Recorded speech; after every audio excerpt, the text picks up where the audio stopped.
remember it very well. It was almost like it had happened yesterday.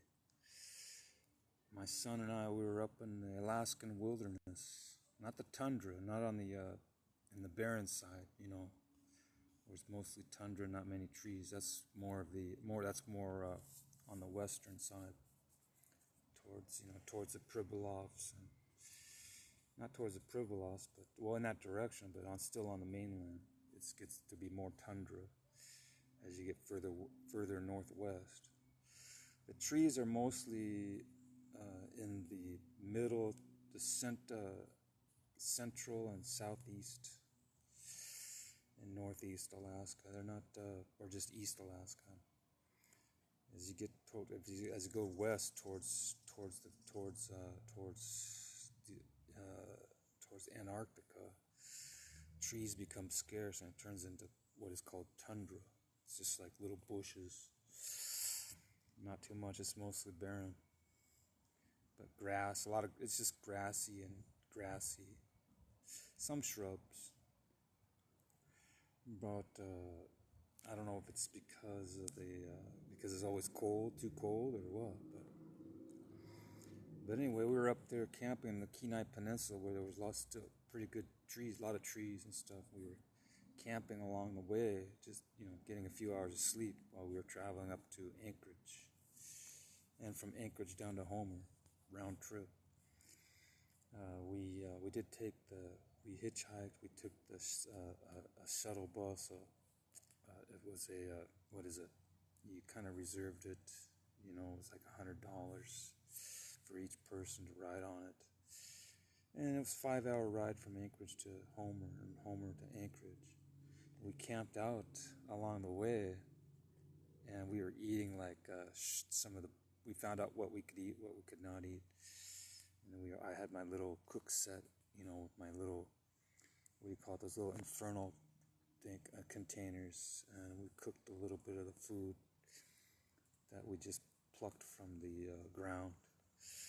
And we saw a black bear. It was coming towards us. It wasn't a cub. It wasn't. Well, black bears don't get that big, I guess. Not this one. It wasn't that big. It wasn't a grizzly, thank God. So we weren't that intimidated by it, because black bears have a tendency to run the other direction. But unless there's a cub. But we kind of there were some people taking photographs of it above the bear, and we were camped below it. We just picked up our stuff and got out of there kind of calmly, quietly, swiftly. And the bear didn't bother us, though. I mean, it kept walking towards us, but we got back on the highway down below and continued hiking and walking towards Anchorage and getting picked up, hitchhiking. It was quite the adventure. I'm assuming son remembers parts of it. He was still kind of young. I think he was he wasn't even a teenager yet. I don't know, maybe 14, 15, maybe 13 years old. Yeah, no, he was still in middle school, so he was about 12 or 13, about 13 years old.